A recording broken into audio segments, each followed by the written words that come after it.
Assalamualaikum warahmatullahi wabarakatuh. Saya di sini untuk membuat sebuah video tentang wawancara. Eh, saya full dari kelas 12 absennya 28. Pinggir ya. Oh.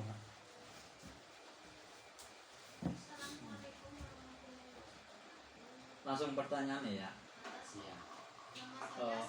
Pertama, bagaimana Bapak? Iya, jadi itu. Assalamualaikum Pak. Gampang. Ya, ya. Bagaimana Bapak mengenang suasana desa atau kota di Banyumas pada tahun 1980-an? Apa perbedaan paling mencolok dengan suasana sekarang? Perbedaannya banyak sekali. Waktu dulu masih pelosok, listrik nggak ada, jalan rusak, masih gelap. Kalau zaman sekarang itu sudah makmur, listrik, padang, terus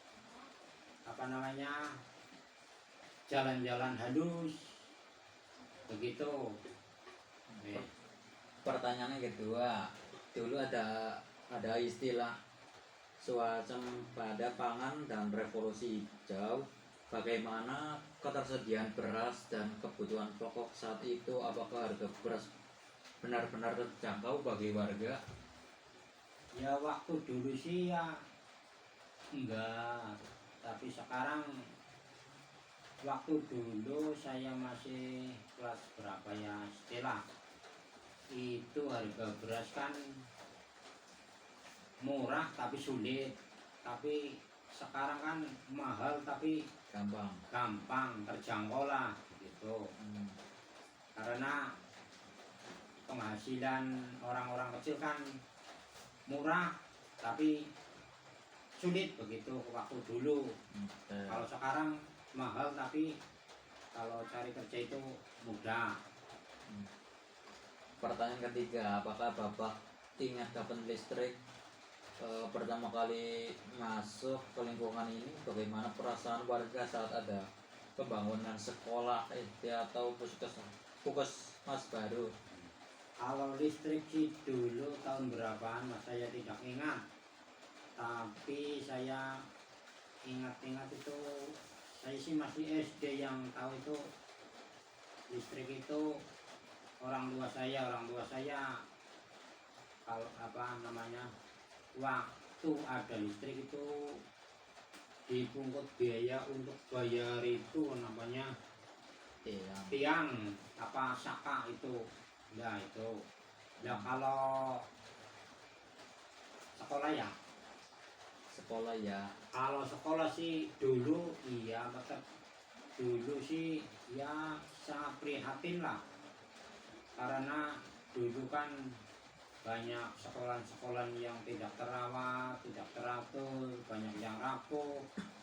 Tapi sekarang sudah baiklah, diperbaiki. Puskesmas ya harian. Kalau masalah puskesmas itu sih saya amati ya sangat-sangat membantu lah, sangat membantu masyarakat ya dekat lagi sama puskesmas Kembaran, nggak jauh-jauh, Kembaran sudah ada puskesmas.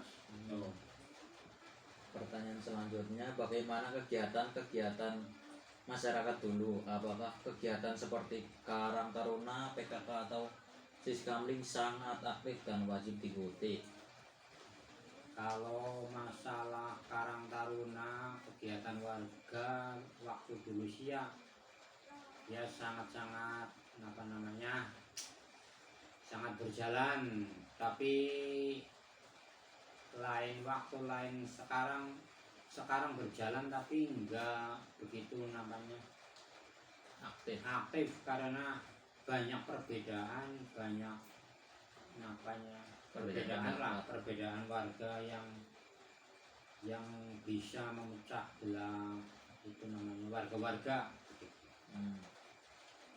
Terus pertanyaan selanjutnya, Di masa itu apakah Bapak merasa lingkungan lebih aman?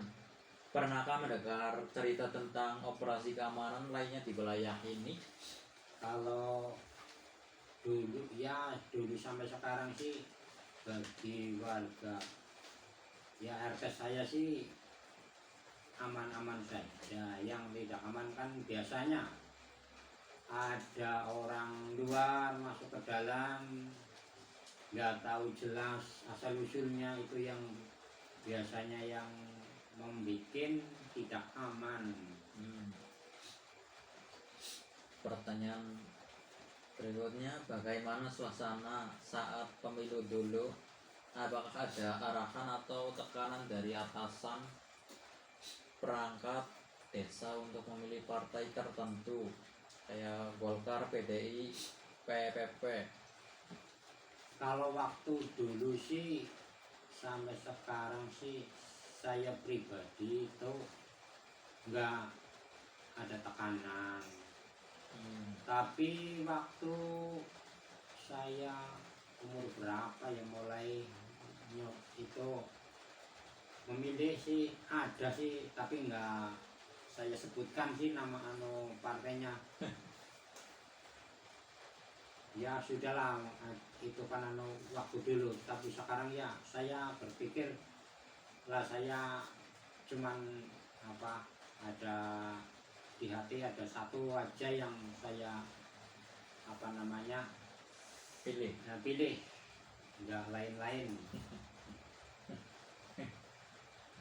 Selanjutnya, apa yang Bapak pelajari di sekolah tentang Pancasila? Apakah masih ingat dengan perantara P4, pedoman, penghayatan, dan pengalaman Pancasila? Masalah Pancasila itu sih ya isinya kan banyak sekali pedoman-pedoman hidup, pedoman-pedoman bermasyarakat, itu semuanya tercantum dalam pasal-pasal P4 Pancasila. Tapi saya tidak tahu persis mengenal satu persatu. Yang jelas Pancasila, lambang negara Indonesia, banyak sekali manfaatnya bagi orang yang mengerti Pancasila. Yes. Selanjutnya, apa yang Bapak ingat saat terjadi krisis moneter tahun 1997 hingga 1998? Bagaimana situasi di pasar atau di masyarakat Bali masa Soeharto mundur?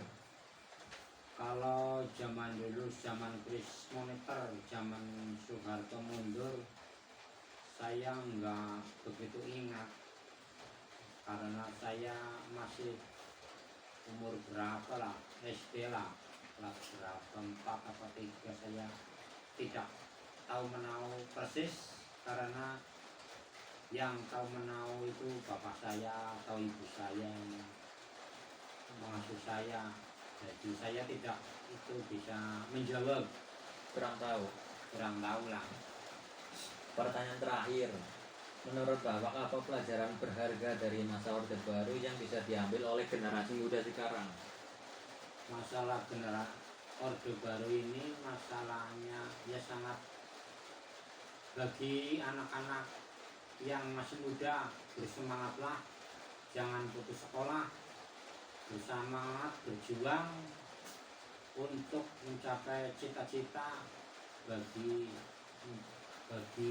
menghidupi keluarga lah. Ya wes saja kayak apa. Terima kasih bila ada salah kata dalam pembuatan video, mohon dimaklumi. Cukup sekian. Wassalamualaikum warahmatullahi wabarakatuh.